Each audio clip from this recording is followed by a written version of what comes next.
সেই সিনা পরিষ্কার করতে হবে, সেই সিনা পরিষ্কার রাখতে হবে।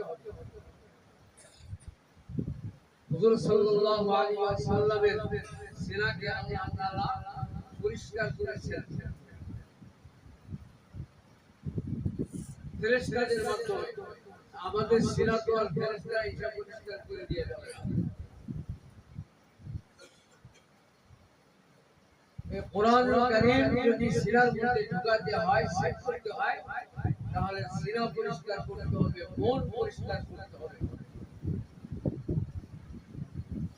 যদি আমরা মন পরিষ্কার না করি, সিনা পরিষ্কার না করি, কি হবে?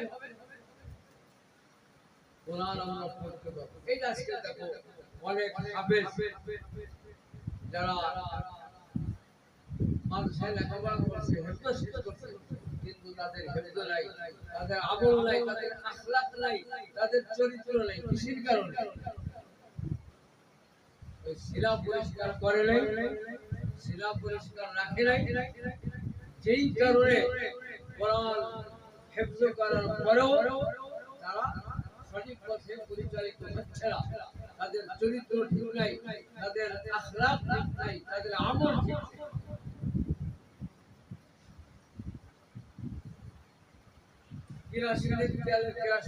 কেরোসিনের তেল বোঝো, দেখছো বলে?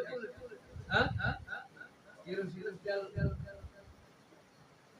এই বোতলে যদি কেউ কেরোসিনের তেল ব্যবহার করে, বোতল খালি হওয়ার পরে যদি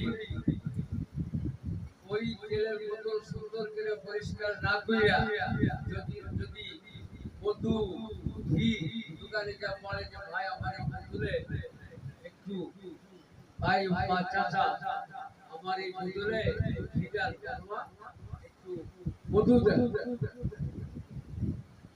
দোকানদার বোতলটা হাতে নিয়ে যখন শুকে দেখবে যে এতে কেরোসিনের তেলের গন্ধ করে, গন্ধ হয়, দোকানদার যদি বুদ্ধিমান হয়, জ্ঞানী হয়, ওই বোতলে কোনোদিনও ঘি এবং ভালো কোনো জিনিস সে দিবে না।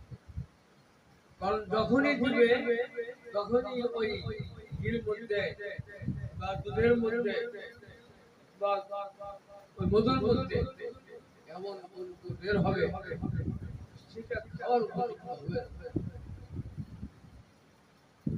এজন্য আল্লাহ পাক যেহেতু হুজুর সাল্লাল্লাহু আলাইহি ওয়াসাল্লামের উপর এই পবিত্র কালাম নাযিল করবেন, এই নাযিল করার আগেই হুজুর সাল্লাল্লাহু আলাইহি ওয়াসাল্লামের সিনা এবং তার মন আত্মশুদ্ধি করে নিয়ে কোরআন নাযিল করেছেন। যে কারণে আল্লাহ পাক বলে দিলেন يتلو عليهم آياته ويزكيهم